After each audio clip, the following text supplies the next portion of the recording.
हरे कृष्ण।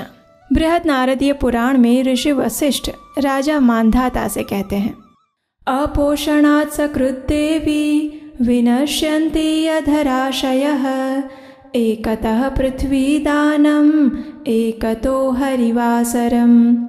अर्थात एक ओर पृथ्वी दान और दूसरी ओर हरिवासर यानी एकादशी को रख दीजिए तो हरिवासर का पुण्य पृथ्वी दान से कहीं अधिक हो जाएगा। हमारे अनेक पुराणों और ग्रंथों में एकादशी व्रत की महिमा का सुस्पष्ट रूप से गान किया गया है। ये सभी शास्त्र एक स्वर में एकादशी व्रत की सर्वोपरिता को स्थापित करते हैं। एकादशी तिथि परम भगवान श्री पुरुषोत्तम की अत्यंत प्रिय है और यदि आप संपूर्ण वर्ष में अन्य कोई भी व्रत उपवास नहीं कर पाते तो कम से कम एकादशी का पालन अवश्य करना चाहिए। एकादशी व्रत पालन से अन्य सभी व्रतों और उपवासों का फल अपने आप मिल जाता है। और फिर वर्ष की सभी एकादशी तिथियों में कुछ एकादशी विशेष होती है, जैसे कि पांडव निर्जला एकादशी, देवशयनी एकादशी, उत्थान एकादशी, परिवर्तिनी एकादशी इत्यादि। ये ऐसे मांगलिक पर्व होते हैं जिस दिन किया गया कोई भी धार्मिक कार्य मनुष्य को अनेक गुना अधिक फल प्रदान करता है, चाहे वो कोई भी जप हो,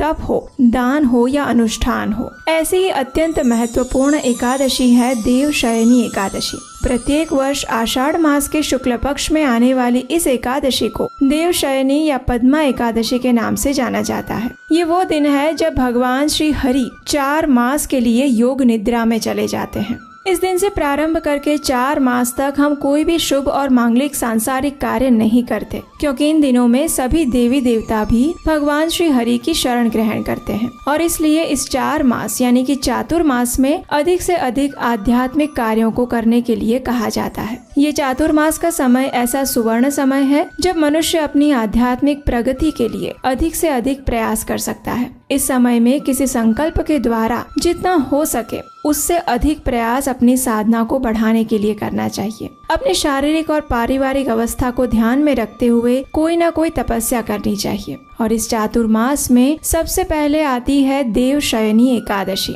और इस बार ये एकादशी तिथि आ रही है 17 जुलाई 2024 बुधवार के दिन। इस दिन ब्रह्म मुहूर्त का समय है सुबह 3:59 पर और सूर्योदय होगा 5:35 पर। अगले दिन एकादशी व्रत का पारण करने का समय रहेगा प्रातः 5:36 से लेकर 10:14 के बीच में। तो आइए इस देवशयनी एकादशी के उपलक्ष्य में हम एक पौराणिक कथा का श्रवण करते हैं। एक समय युधिष्ठिर महाराज ने भगवान श्री कृष्ण से पूछा कि आषाढ़ मास के शुक्ल पक्ष में कौन सी एकादशी आती है और उसका महत्व क्या है। तो उसके विषय में भगवान कहते हैं कि आषाढ़ मास के शुक्ल पक्ष में आने वाली एकादशी को देवशयनी एकादशी के नाम से जाना जाता है। यह अत्यंत कल्याणकारी और मंगलमयी एकादशी है जो कि बड़े से बड़े पापों का भी नाश करने वाली है। ये एकादशी चिंतामणि और कामधेनु के समान ही सब मनोरथों को पूर्ण करने वाली है। इसका पालन करने से व्यक्ति अपने पूर्व जन्म के सभी पाप कर्मों से मुक्त हो जाता है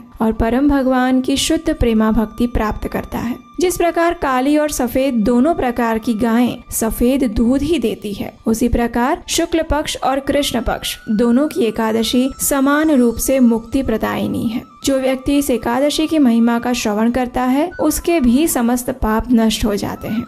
एक समय नंद महाराज ने श्री कृष्ण के कहने पर गोवर्धन पूजा उत्सव का आरंभ किया और उससे रुष्ट इंद्रदेव ने 7 दिनों तक मूसलाधार वर्षा की। ये उत्सव अमावस्या के दिन हुआ और फिर शुक्ल पक्ष का 9वां दिन बीत जाने के बाद 10वें दिन देवराज इंद्र ने भगवान श्री कृष्ण की उपासना की और इस प्रकार सभी व्रजवासी इंद्र के कोप से मुक्त हो गए। तत्पश्चात नंद महाराज ने 11वें दिन संपूर्ण दिन का उपवास करके एकादशी व्रत का पालन किया। इस व्रत का पारण करने के लिए वे अगले दिन यानी द्वादशी पर प्रातः काल में ही यमुना में स्नान करने चले गए, परंतु उन्होंने बहुत जल्दी स्नान कर लिया था, इसलिए वरुण देव के एक पार्षद ने उन्हें पकड़ लिया। जब काफी समय तक नंद महाराज पानी से बाहर नहीं आए तो वहाँ उपस्थित सभी गोपगण घबरा गए। उन्होंने सहायता के लिए कृष्ण को पुकारा और क्योंकि नंद महाराज ने पूर्ण श्रद्धा और भक्ति भाव से एकादशी व्रत का पालन किया था, इसलिए वरुण देव के पार्षद भी उन्हें कोई हानि नहीं पहुंचा पाए। आखिर श्री कृष्ण ने स्वयं जल में जाकर नंद महाराज को वरुण पार्षदों से छुड़ा कर लेकर आए।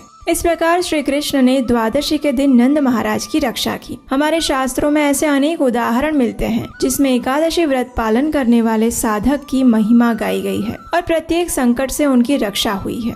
तो चलिए अब हम देखते हैं कि आषाढ़ मास में आने वाली देवशयनी एकादशी का व्रत पालन करने की विधि क्या है। महाभारत के अनुपर्व में कहा गया है, अनायुष्यम दिवा स्वप्नम तथाभ्योदित शायिता प्रगेनिशा माशु तथा नैवोच्चिष्टा स्वपन्ति वै।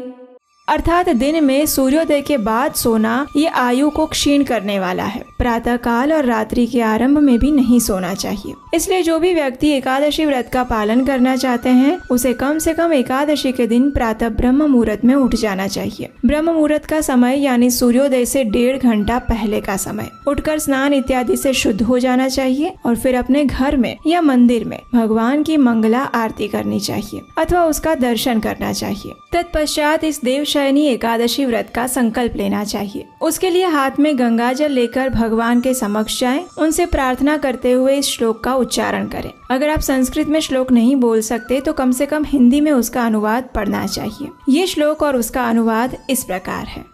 एकादश्यां निराहारः स्थित्वा अहं परेहनि भोक्ष्यामि पुंडरीकाक्ष शरणं मे भवाच्युत।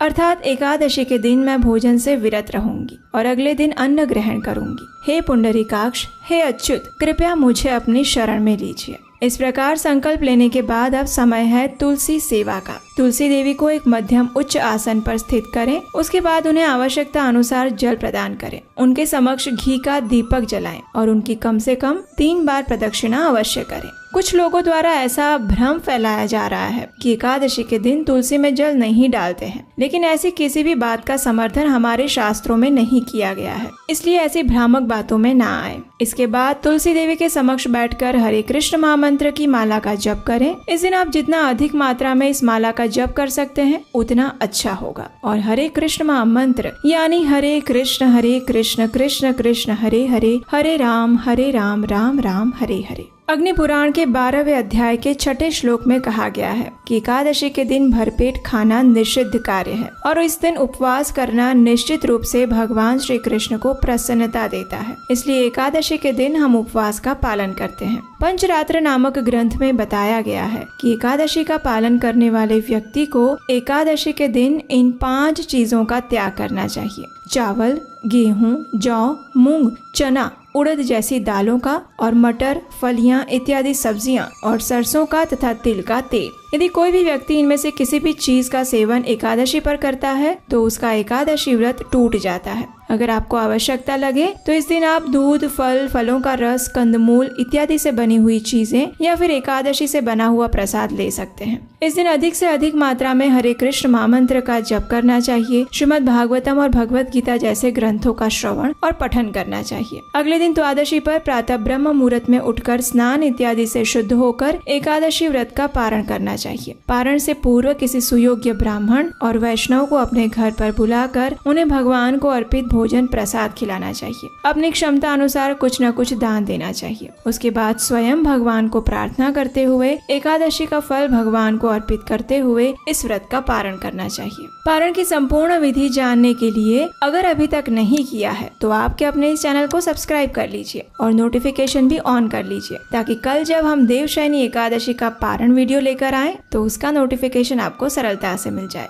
और हाँ, आप हमारे व्हाट्सएप और टेलीग्राम ग्रुप से भी जुड़ सकते हैं जहाँ हम एकादशी से जुड़े रेगुलर अपडेट्स देते हैं। उसका लिंक नीचे डिस्क्रिप्शन बॉक्स में दिया गया है। वर्तमान समय में वैदिक शिक्षाओं का प्रचार करना सबसे पुण्यशाली कार्य है, क्योंकि इस समय में हमारे सनातन धर्म पर आक्रमण करने वाले तत्व अधिक प्रबल बन रहे हैं। ऐसे में उन्हें हर प्रकार से अपने परिवार और समाज से दूर रखना हमारा कर्तव्य है। अगर हम ये सोचे कि मुझे क्या फर्क पड़ता है तो याद रखिए, इस अधार्मिक तत्वों की आग आपके घर तक पहुंचने में ज्यादा देर नहीं लगेगी। इसलिए अपने सनातन और वैदिक धर्म के प्रति जागरूक बने। इसी के प्रयास रूप हम इस चैनल पर प्रमाणभूत वैदिक कथाओं का प्रचार करते हैं, जिसमें बिना किसी मिलावट के सीधे शास्त्रों से हम वीडियोस बनाते हैं। अगर आपको हमारा ये प्रयास सराहनीय लगता है तो आप हमें इस कार्य में अपना आर्थिक सहयोग भी भेज सकते हैं। स्क्रीन पर नंबर दिया गया है। तो आइए इस आने वाले चातुर्मास के शुभ समय में आ रही देवशयनी एकादशी का पूर्ण श्रद्धा और नियम पूर्वक पालन करते हैं और अपने जीवन को परम भगवान श्री कृष्ण के चरण कमलों में समर्पित करते हैं। हरे कृष्ण।